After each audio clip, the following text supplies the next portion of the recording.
Right. We have the last blog that I'm basically recording, and this is a blog that, well, something that I've talked about many times on YouTube, and it's never going to go away. Music, yes. But what is the theme of this music blog? Well, it's about the great guitarist. Because I watched a program the other week on BBC4, which was all to do with the great guitarist, the wonderful guitar music, or it doesn't have to necessarily be a guitar song to actually have guitar riff in it, but it was basically about guitar riff. And BBC Radio 2 are doing a program, or they're basically doing a poll to find the greatest guitarist. Now, the only pet hate I hate about this is that when they do polls like this, it doesn't give a true reflection of what is the greatest guitarist. And the reason why I say that is because you can't vote for any old thing. Radio 2 have listed 100 songs, basically.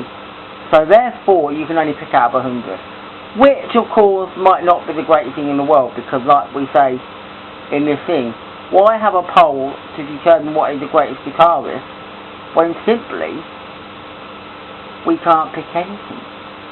It's the same as TV programs that I've seen before, where you've had like the greatest #1 record ever, and they've allowed you to pick from something like 100 #1 hits, and I'm like, it doesn't work, because you're only allowed to pick from 100, and they count down like the top 20 or something like that.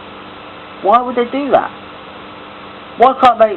If it was going to be something like that, I know that with a guitarist it could be hard because there's so many great guitar rappers out there.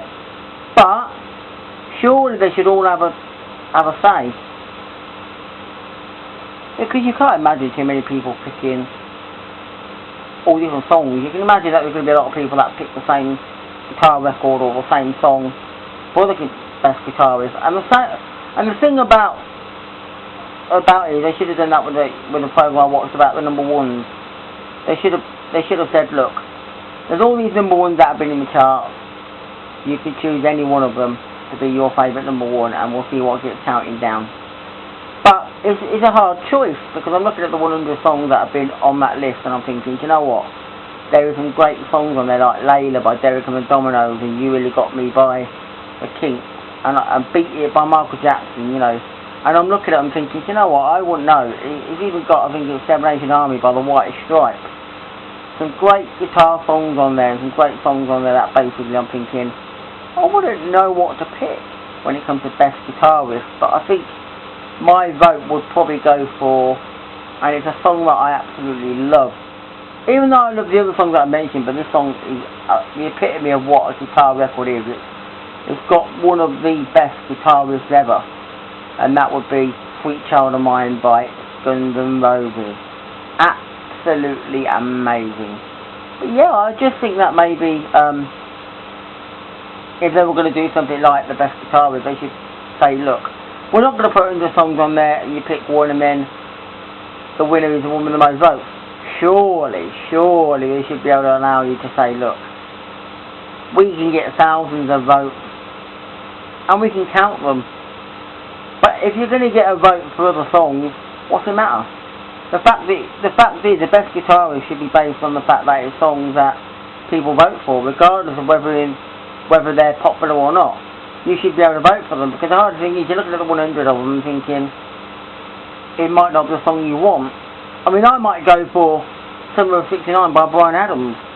I would probably go for something like that, you know, bounce, bounce, bum, bum, bum, bum, bum, bum, bum, bum, bum, bum, bum. I got my first real 16, born in the fire and down, played it till my fingers bled. While the summer of '69, yeah, I'll be like, I love that song. I think that's got a great guitar riff. There's loads of songs that I think have great guitar riffs, and yet we can't pick them. We can't choose them. It's not really a representation though of what is the best guitar riff. I mean, they did that with like the best album. They did that, but again, they only had like 100 albums, and it was like, if you're looking at a list of say 100 albums, surely you're thinking to yourself, well, you know, they're not picking the right. It's like, you know, But I guess at the end of the day we have to make do with it, and we have to pick from 100 guitar riffs. But it was a great show. I loved the show on BBC 4. And I do think that maybe I should be tuning into Radio 2 to see what actually does get voted as the best guitar riff of all time. Maybe Guns N' Roses will come out on top. But who knows? They might be beaten by Michael Jackson, because that was a radical song. That was absolutely incredible when it came out. That really took Michael Jackson to the next level. And actually, one good thing about that song was basically it got Michael Jackson on MTV. And it does feature a guitar legend, Eddie Van Halen. Wow. Anyway, what do you think? Let me know. And I'll leave it there. Bye for now.